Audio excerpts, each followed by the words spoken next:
So let's say the installation went well. We can now start billing our client. Let's just go back to our quote. So the quote here will be the source for all our data. And now I can convert this quote into a bill. So similar to our other documents, we just go to our orders tab, go to invoice, select add to pull in all those information or your products from your quote. Then when you click on OK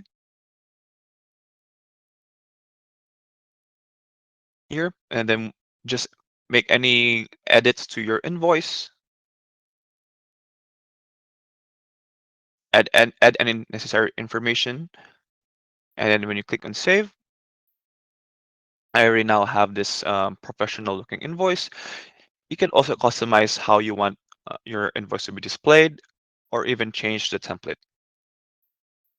Then you can email that out to your customer and track the status of your quote or invoice. So let's say I just mark this as approved.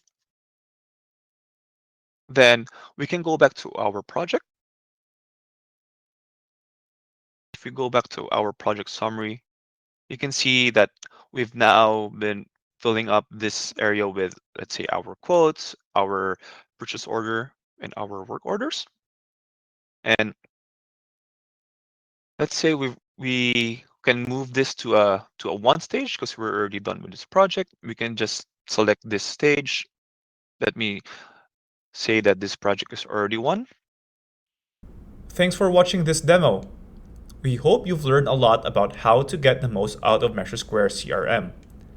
If you have any questions or need extra help, our support team and help center are always here for you.